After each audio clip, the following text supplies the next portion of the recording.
छत्तीसगढ़ में ईडी ने पूर्व मुख्यमंत्री भूपेश बघेल के बेटे चैतन्य बघेल को गिरफ्तार करने के बाद रायपुर की स्पेशल कोर्ट में पेश किया। कोर्ट ने चैतन्य को 22 जुलाई तक ईडी की 5 दिन की रिमांड पर भेज दिया, जिसके बाद छत्तीसगढ़ में नया सियासी भूचाल आ गया है।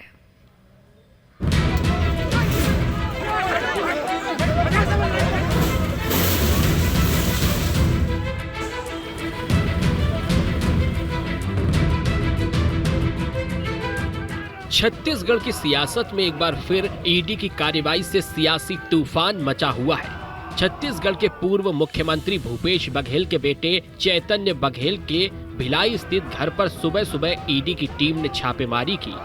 जैसे ही खबर फैली कि ईडी की टीम भूपेश बघेल के घर पर रेड कर रही है, कांग्रेस कार्यकर्ता बड़ी संख्या में वहां पहुंच गए। कार्यकर्ताओं ने घर के दोनों गेट पर जमीन पर बैठकर नारेबाजी की। कुछ घंटे की कार्रवाई के बाद भूपेश बघेल के बेटे चैतन्य बघेल को ईडी की टीम ने गिरफ्तार कर लिया। इस दौरान कांग्रेस कार्यकर्ताओं ने ईडी की गाड़ी को रोकने की कोशिश की। हालांकि ईडी की टीम पहले भी चैतन्य बघेल से पूछताछ कर चुकी है। ईडी की ये कार्रवाई शराब घोटाले में मनी लॉन्ड्रिंग से जुड़ी है। ईडी सूत्रों के मुताबिक मनी लॉन्ड्रिंग के सबूत मिलने के बाद ये कदम उठाया गया है।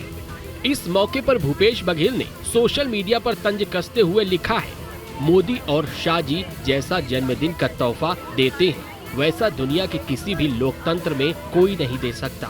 इसके साथ भूपेश बघेल ने सरकार पर जमकर निशाना साधा है। मार्च को हमारे घर में ईडी का छापा पड़ा, 15 दिन बाद 26 मार्च को सीबीआई का छापा डाला और 10 मार्च से लेके आज 18 जुलाई जब मेरे लड़के का जन्मदिन है, उस दिन तक एक भी नोटिस नहीं, कोई पूछताछ नहीं और आज सीधी गिरफ्तारी। तो ये सीधी बात ये है कि अडानी के खिलाफ कांग्रेस पार्टी ने काम किया।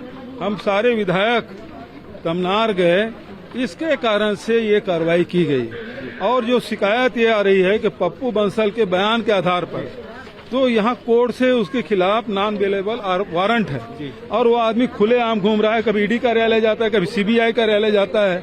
उसके बयान के आधार पे आप कार्रवाई कर रहे हो और वो आदमी कोर्ट के एनबीडब्ल्यू है और ऑफिस घूम रहा है। इससे समझ आ जाता है कि सारा षड्यंत्र हो रहा है शासकीय एजेंसियों के माध्यम से।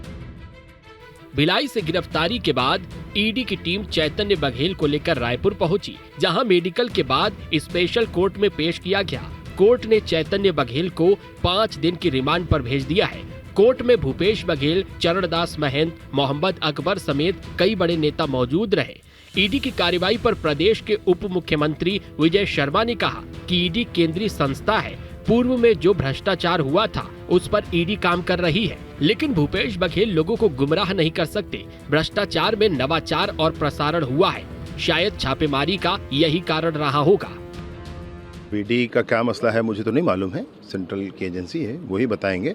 परंतु जन जन का चर्चा का जो विषय है, किसी को भ्रमित वो कर नहीं पाएंगे। जिस तरह का भ्रष्टाचार किया गया है, भ्रष्टाचार में नवाचार किए गए हैं, भ्रष्टाचार में ब्रॉडकास्टिंग की गई है, भ्रष्टाचार एक्सपोर्ट किया गया है, कॉन्सेप्ट सब जानते हैं भाई। तो इसलिए होगा उसको ऐसे बोल करके भ्रम में नहीं डाल सकते वो किसी को। अब राजनीतिक बयानबाजी कुछ कोई कर ले। जहां आपके घर आई थी कि ईडी नहीं आई थी? भाई नहीं है कोई मामला तो नहीं आई थी, कोई मामला होगा तो आती।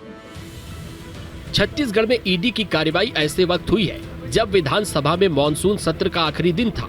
भूपेश बघेल विधानसभा में रायगढ़ में हो रही पेड़ कटाई का मुद्दा उठाने वाले थे और सत्र में हिस्सा लेने के लिए घर से पहले ही निकल गए थे। ये घोटाला सिर्फ कानूनी मामला ही नहीं बल्कि राजनीतिक तौर पर भी बड़े विवाद का कारण बन गया है। ईडी के अनुसार मनी ट्रांसफर और संदिग्ध लेन देन की कड़ियां चैतन्य बघेल से जुड़ती हैं। Team news state.